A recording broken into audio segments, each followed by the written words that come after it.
Olá pessoal! Agora vai a nossa primeira receita do canal. Eu escolhi esse pão porque eu realmente acho que ele é um pão diferente. Eu tenho certeza que vai ser o pão low carb mais gostoso que você já fez na sua casa. Antes de começar a passar os ingredientes para vocês, eu quero que vocês entendam que a ideia de trazer as receitas do Vô Alice para o YouTube é que a gente tenha muito mais dica, muito mais envolvimento. Eu quero que vocês aprendam a pensar low carb, que vocês entendam o ingrediente. E aí vocês vão parar de fazer aquelas perguntas em todos os canais de posso substituir amêndoas por coco? Eu posso usar um adoçante forno e fogão? A ideia de vir para cá para o YouTube é que a gente consiga fazer que vocês entendam isso, mais do que fazer receitas, tá?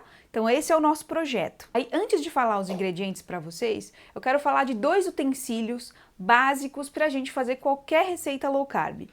Vocês têm que entender que isso é uma receita mais cara, né? O quilo da amêndoas em algumas cidades pode chegar a R$100. Você não quer desperdiçar, você quer minimizar a sua chance de errar. Então, primeira coisa, investe, de preferência, uma balancinha. Essa balancinha aqui você acha no Mercado Livre baratinho, acho que por de R$20, R$25 você encontra no Mercado Livre e ela já vai resolver o seu problema. Isso aqui você encontra no mínimo, tá? Mas isso aqui é longe do ideal, tá? O ideal é a balança. São essas colheres e as xícaras medidas, elas vêm num kit só. Nessas lojas de coisinhas de casa, são bem baratinhas, tá? Então vamos lá, e eu vou mostrar pra vocês porque eu prefiro a balança, porque a mesma xícara de ingredientes, você vai ver que ela tem peso diferente, porque de acordo com a densidade, o peso vai variar, ainda que a medida seja a mesma, tá bom? Agora vamos lá, vamos começar com os ingredientes dessa receita. Primeira coisa, açúcar, são 2 colheres ou 20 gramas de açúcar. Mas açúcar sim, mas esse açúcar não é a gente que vai digerir. Esse açúcar ele vai ser alimento para o nosso fermento. Então ele não pode ser xilitol, eritritol, sacarose, não pode, é açúcar. O que você pode trocar é por mel, por açúcar demerara, por açúcar de coco, o que você tiver na sua casa que alimente o fermentinho, tá? Aqui vai também 1/4 de xícara de água quente, que a gente vai fazer uma misturinha que eu vou ensinar vocês para alimentar o fermento. O próximo ingrediente, mussarela e requeijão. As quantidades você encontra aqui na descrição do vídeo. Dê preferência à balança, a pesar os seus ingredientes para você ter menos chance de errar.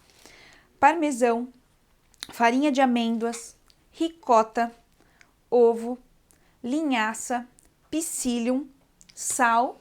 E esses ingredientes que a gente vai pincelar por cima do rocambole, o queijo, o fresco, o parmesão fresco, não esse aqui que eu tô usando, ó, é o de saquinho que vai na massa. O que vai por cima é aquele fresco que você encontra raladinho no mercado. Ou você mesmo rala, compra a peça. E uma gema. Então agora a gente vai começar a execução da receita. A primeira coisa que a gente faz é a pré-fermentação. A gente vai colocar esse fermento para consumir esse açúcar aqui.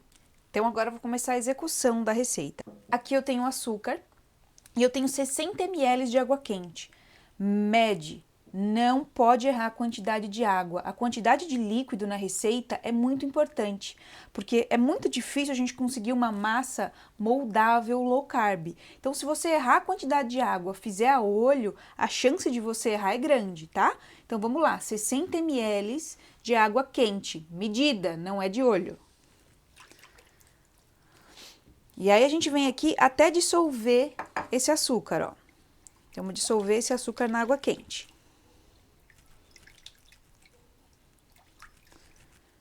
Na hora que eu já tiver dissolvido esse açúcar, ele já tá pronto para ser o alimento do nosso fermento.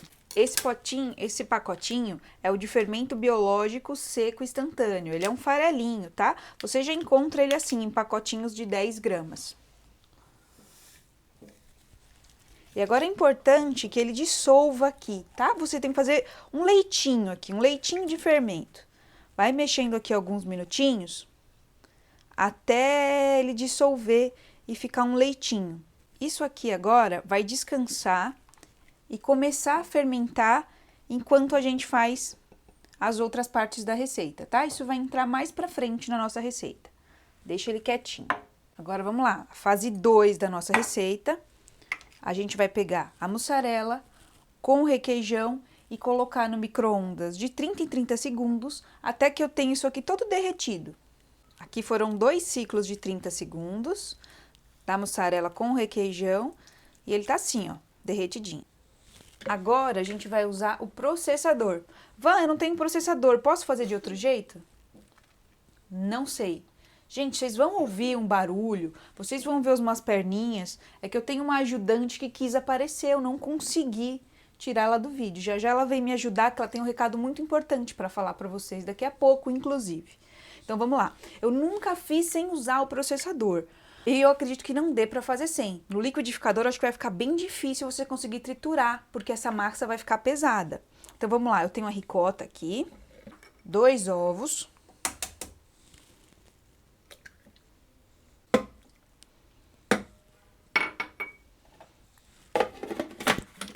A gente vai triturar isso aqui até ele ficar homogêneo.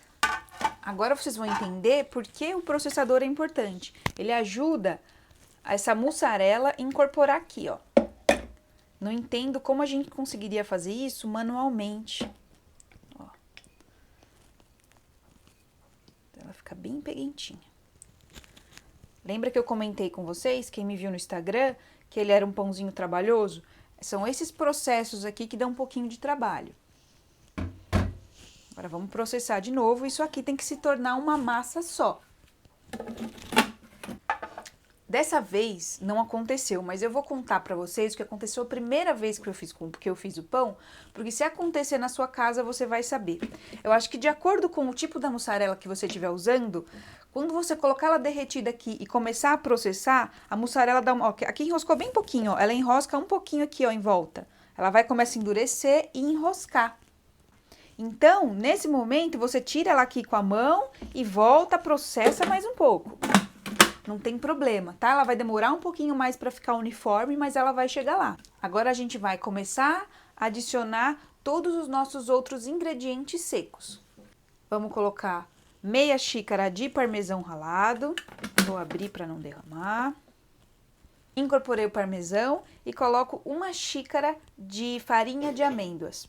Van, posso substituir por farinha de coco? Pelo amor de Deus, de jeito nenhum. Farinha de coco nunca substitui amêndoas, tá? Você pode tentar substituir. Amendoim, ele pode funcionar na textura, mas vai ficar um sabor marcante de amendoim. Caju eu acho que deve funcionar bem. Como chama aquela outra nuts redondinha? Macadâmia. Macadâmia também pode funcionar bem aqui. Trouxe o processador aqui para mais perto de vocês, para vocês começarem a entender a textura da massa. Aqui eu tenho os queijos com a farinha de amêndoas, ela já começou a ficar seca, mas está longe de ser uma massa moldável. Aí a importância e a função dos próximos 2 ingredientes que a gente vai usar. A linhaça e o psyllium. Eles têm essa função, eles vão secar a massa. A linhaça, quando ela é úmida, tanto que para as receitas veganas, quem faz receita vegana sabe do que eu tô falando, ele substitui o ovo. Ele começa a ficar liguentinho, então ele ajuda nessa liga aqui. A proporção dela é muito pouca, então ela não vai dar aquele amargo que a farinha da linhaça dá nas receitas, tá? É bem pouquinho, é só para ajudar nessa textura. Van, posso substituir? Não. E o psyllium, aqui eu tenho 2, foram 3 colheres de linhaça, eu tenho 2 colheres de psyllium. Van, posso substituir o psyllium? Não. Ó, processei um pouquinho aqui, eu não processei muito, você vê que ela tá até um pouquinho mais seca do que ela deve, porque eu tenho ainda esse líquido aqui. Ele podia crescer mais um pouquinho, mas eu já vou colocar agora. Ele cresce, ele chega a dobrar o tamanho, tá? Eu vou colocar esse fermento aqui.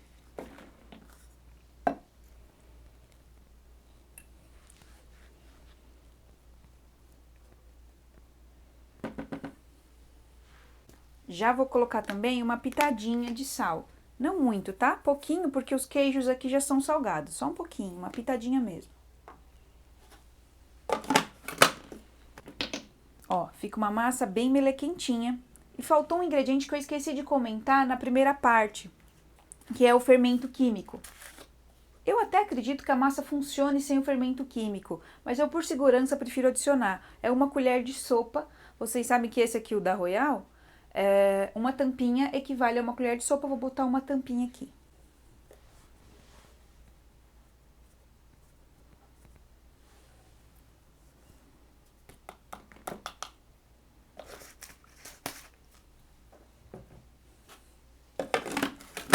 A última processada. A gente terminou de bater a massa. Ela tá uma massa bem liguenta. Por isso que eu falei que eu achei ela muito trabalhosa a primeira vez que eu fiz. Porque ela não fica tão soltando da mão, ó. A gente vai conseguir moldar ela, mas com a ajuda do azeite, tá bom? Eu peguei um saco plástico grande, que esse saco plástico vai ser a base para a gente conseguir enrolar o rocambole. Então eu vou pegar um azeite, vou besuntar esse saco aqui de azeite. Eu aproveito que tô besuntando ele aqui de azeite para besuntar a minha mão. Porque eu vou precisar da minha mão besuntada de azeite para tirar essa massa daqui. Ó, vamos lá. Ó, então você vai tirando aqui com paciência e já vai ajeitando ela aqui. Começou a grudar muito, você pode usar ou água, a água também vai ajudar ela não colar na sua mão, ou dar mais uma besuntadinha de azeite, tá bom?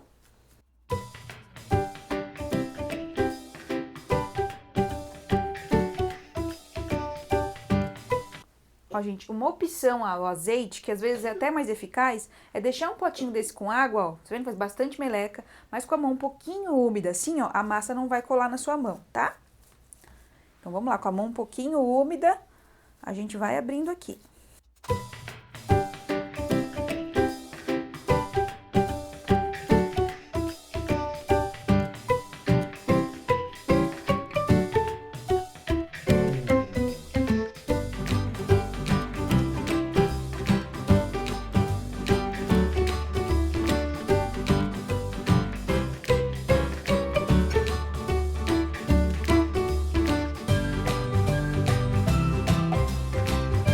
Quando eu disse que o processo do pão é chatinho, é esse processo aqui de tirar ele do processador e o processo de lavar o seu processador depois, que é a parte mais difícil.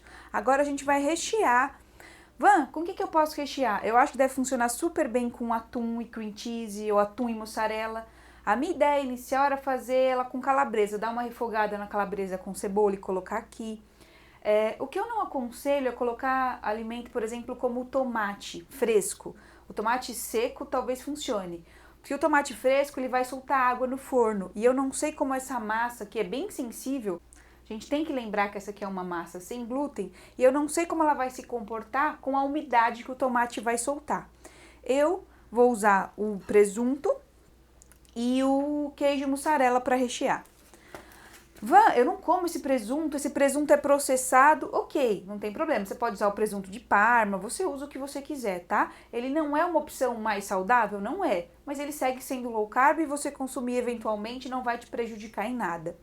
Sabe que eu tenho até a ideia de fazer um dos vídeos para explicar exatamente para vocês a diferença entre ser low carb e ser saudável, né? Entender as escolhas ideais e as escolhas possíveis, a gente vai falar disso nos próximos vídeos. Eu não comentei com vocês, esse meu saquinho aqui, ele tem 30 centímetros por 40, então o rocambole é grande, tá bom? Vocês estão vendo aqui do lado, minha ajudante? Vou ficar aqui. Aí em cima não, cuidado, gatinho, fica aqui do lado só. E a minha ajudante veio aqui ver se a mamãe tá fazendo direito, Binha? Uhum. Tá bom. Vamos, por que você tá usando ele ralado, o queijo ralado? Não tem nenhum motivo pra usar o queijo ralado, tá? Porque era o que eu tinha aqui. Você pode usar o queijo prato... Você pode rechear com... Eu acho que deve ficar sensacional o requeijão de corte. Tá caindo? Tem que pôr direitinho. Aqui. A gente terminou de colocar o queijo. Vou colocar um pouquinho de orégano. Não gosta, não coloca erva nenhuma, coloca manjericão. Agora, a gente vai enrolar esse rocambole com a ajuda do plástico, tá? Ó, como o plástico tá untado, aí, ó. É bem fácil, tá? Isso é bem fácil, né, mãe? Bem fácil. Ó.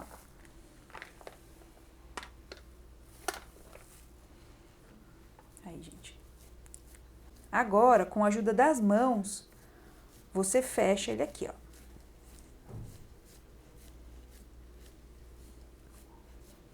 Se você demora muito, ó, ele pode começar até a rachar um pouquinho, tá? Então, vamos rapidinho.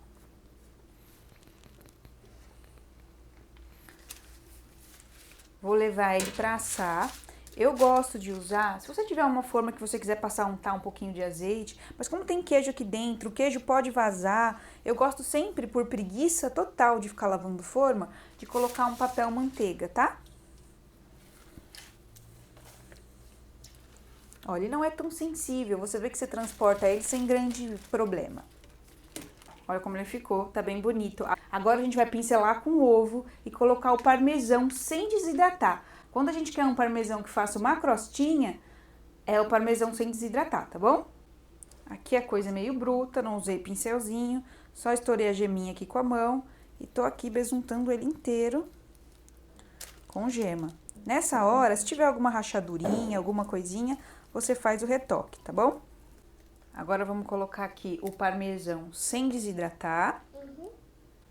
Esse queijo por cima dá um sabor bem especial. A hora que ele derrete no forno, ele fica crocante, forma uma crostinha que lembra uma crostinha de pão com glúten.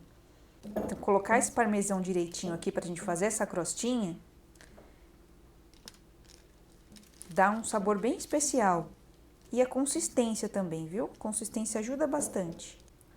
Ó, vocês viram que foi quase metade do pote de parmesão? Deixa eu ver quantos gramas tinha aqui. Aqui eu tinha 200 gramas, então quer dizer, tem quase 100 gramas de requeijão cobrindo o meu pão aqui, ó. Ele tá bem cobertinho com requeijão. O forno ficou ali pré-aquecendo em fogo médio e ele vai agora assar por cerca aí de 20 minutos, meia hora, tá bom? Gente, ficou pronto, a gente tirou do forno agora. Foram 30 minutos em forno médio. O meu forno tem dourador, tá bem douradinho.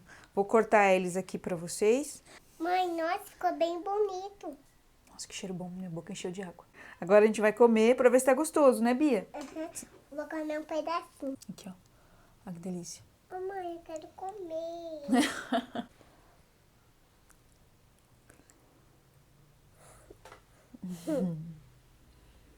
Que tal? Gostoso. Tá muito bom mesmo. Aqui, ó, gente. Ele tem um sabor muito de pão. Tô de boca cheia. Textura muito de pão. E rende pra caramba. Olha o tamanhão. Dá pra fazer, dá pra um café da tarde, uma meia dúzia de pessoas come ele tranquilamente. Agora a gente vai terminar o vídeo, mas antes de terminar o vídeo, a Bia tem um recado muito importante, né, Bia? Fala pro pessoal qual é o recado muito importante que você tem. Ó, se inscreve no canal e dá um joinha aí. Isso, se inscreve no canal e dá um joinha. Obrigado. Joga um beijo. Ah, tem mais uma coisa pra eu falar. Se vocês gostaram do canal da minha mamãe, se inscreve. É isso aí, meu amor.